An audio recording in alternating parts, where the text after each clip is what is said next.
Sports Illustrated at the Majors. I'm Peter Kessler alongside David Dusek and Gary Van Sickle. This is the final dust-up after the final major. Well, it may not have been particularly exciting, but it sure was thrilling today. Oh, no, absolutely. I mean, a lot of times there's history that's being made, and it may not have the full drama, but at this point, you know, you've got to take a look at Rory McIlroy, and he sort of had a little bit of trouble earlier in the season, Garrett, but I mean, he put a big stamp on the season right now. I mean, a historically significant win at a tough venue. Everybody else is sort of falling apart. What impressed me most about Rory was there's a lot of ways you can make a bad score, you know, on this golf course. He went through bogey-free, just put the hammer down on the whole field. The one thing I've been slightly critical of him during his career, I mean, slightly critical, I wasn't convinced about his putting. Holy cow, did this guy make everything in the weekend. In fact, we're trying to figure out how he shot 75 in the wind on Friday, which was a really good score that day, too. Yeah, absolutely. It's impressive as heck. You know, Tiger had some big wins by a bunch that weren't exciting, but they're still pretty good. Is he a streaky putter or a very good putter?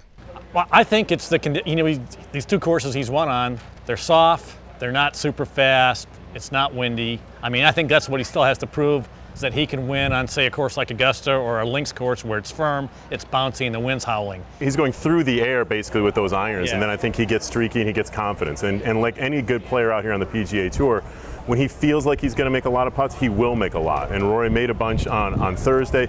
Everybody basically just braced for impact. And once he got it going, and I think he deserves, you know, a big thank you from Rory should go to Ian Poulter.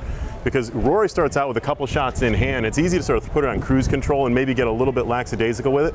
Poulter coming out of the chute today with 5 early birdies, puts on a little bit of a charge. Rory knows going down the front 9, he's got to make some birdies. He can't just sort of sit back. And I think that helps him sort of extend this lead out. And then when guys start falling away, all of a sudden now he's got 5, 6, 7 shots. He had to play to win instead of playing not to lose, which we've seen some other guys have some issues with in some recent majors, season, Peter. absolutely. Yeah. Tiger's done it again. He came into the weekend in absolutely perfect position, and the whole thing just fizzled in 2 seconds on the Saturday.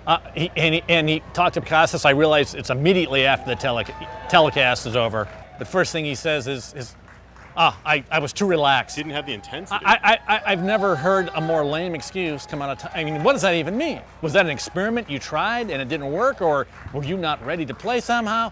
Look, just say I didn't play. You've got 14 major championships to stare at that on your mantle. I don't think you get away from what basically got you there. At this point, yeah, I think that admission from Tiger that he didn't, you know, basically bring the intensity on Saturday, you know, is pretty shocking. I think he just had to come up with an answer to the question, and that's what he came up with. And I bet if you asked him tomorrow and he was a little more honest, it'd be a different answer. Last thoughts. What do you think of the golf course? How did it stand up? How did it play? Did it represent the PGA Championship the way it should have?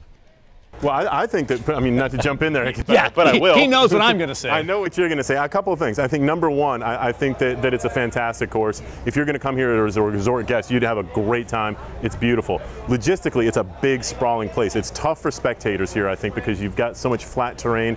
It's tough to see. It clearly has. It's a tough walk. It is a really tough walk. It's a big, long course.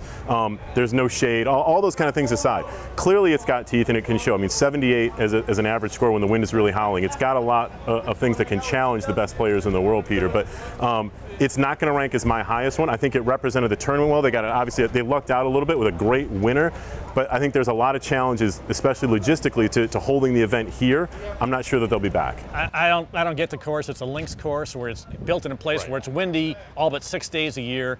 The course is playable when there's no wind, like Thursday.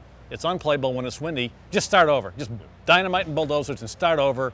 I think this is one of Pete Dye calling you right over there. I don't care, Pete. This is one of your worst courses. It's just a bad idea. Right. And on that up and that happy and that enthusiastic note, I want to thank all of you for being with us all week. For Gary Van Sickle and David Dusek, I'm Peter Kessler for Sports Illustrated at the Majors at the Ocean Course, following the Rory McIlroy win here at the 2012 PGA Championship.